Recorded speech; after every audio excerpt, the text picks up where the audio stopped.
Da počnemo dalje pitanje. Da kažem ne za izveštaj, taj zato što je to obaveza srednjih preduzeća, mi smo razvrstani kao malo preduzeće. Tako da pretpostavljam kad sve ovako dobro znate da to isto znate ili da pročitate tamo na kraju. Dala sam vam izveštaj koje smo predali Agenciji za privredne registre. I izvinjavam se što sam ga dala sad, jer nisam se razumela prošli put da ste jednostavno tražili izveštaj APR-a. Gospodine R. Ne slušate me vama.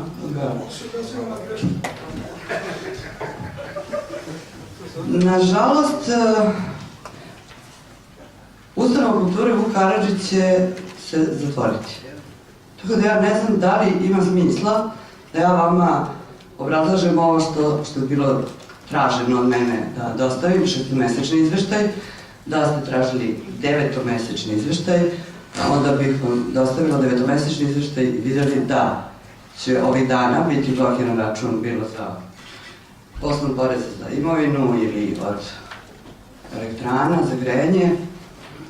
Posle toga scenariju ide kad je blokada računa, ne možemo da izmirimo anuitete kredita.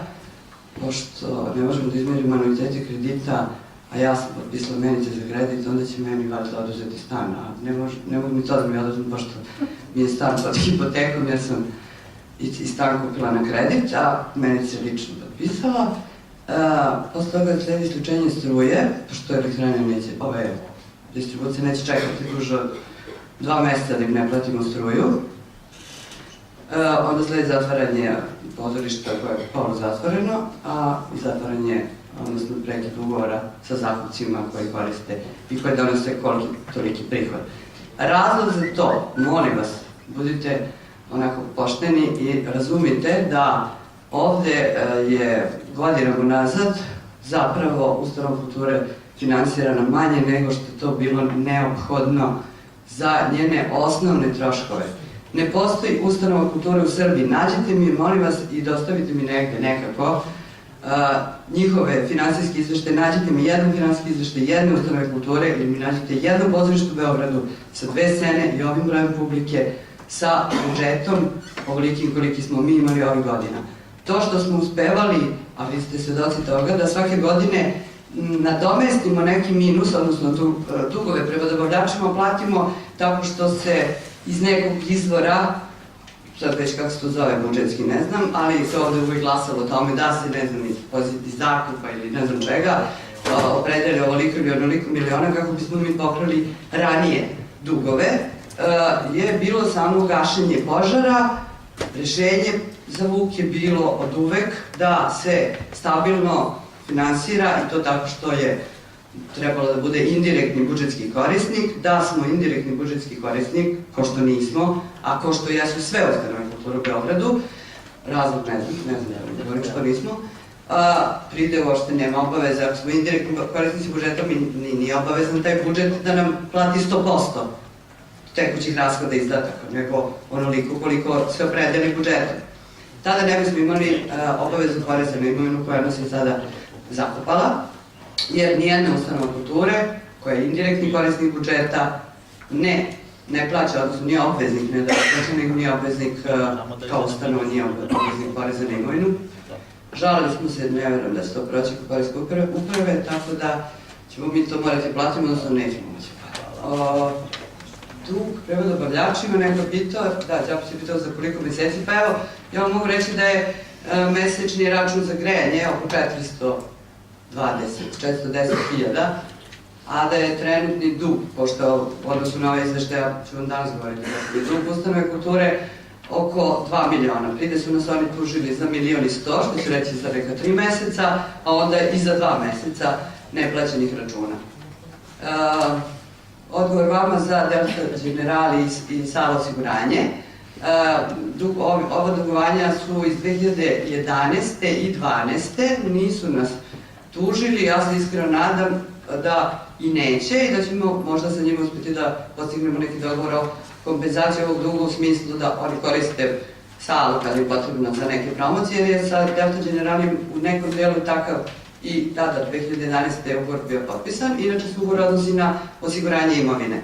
Morate imati u vidu da se nekih večeri u Vuku okupi 1000 ljudi, da je velika sala 400 mesta, ako se u isto vreme dešava predstava na Maloj sali, to je 200, ako se multimedijalno dešava tribina ili bilo šta drugo, balijskim salama imamo korisnike, verujte da bez obezbeđenja, a mi obezbeđenja nemamo, samo Bog nas čuva valjda, bez, eto nemamo više to osiguranje imovine od tada, kada ga nismo platili, imamo samo zakonsko osiguranje zaposlenih, što je minimalna neka cifra mesečna.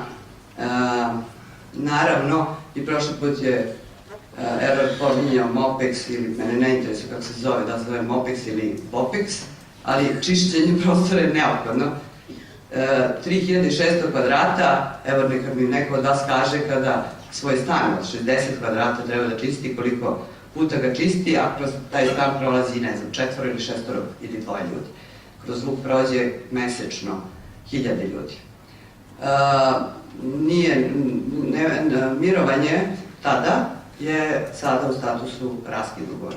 Tako da mi nemamo ugovor, nemamo ni obavezu, naravno, osim ovog duga koji nismo platili.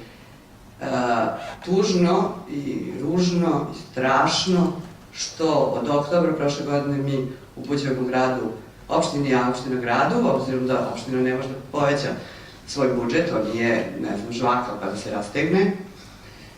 I još prošle godine smo naglašavali da možete da pogledate u finanskim izveštajima, prošle godine je dug prema dobavljačima bio nekih 5, 6, ne znam, nisam pala izveštaja od prošle godine. Takođe, svake godine me ovde pitate i svake godine objašnjavam da je to zbog tih neplaćenih računa, da je to zato što ustanova kulture nije profitna, nije komercijalna ustanova. A da bi vama to bilo jasno, prosto dovoljno da pogledate budžete ustanova kulture bilo koje u Beogradu.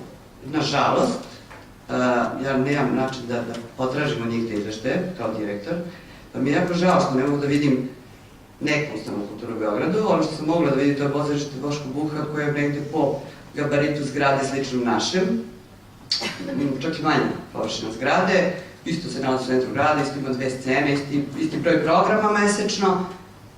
Nećete verovati, jer verovat ćete, ne znam, 65 miliona godišnje odlazi za finansiranje tekućih rashoda, izdataka, kako god se pozove, pozorište Boško Buha.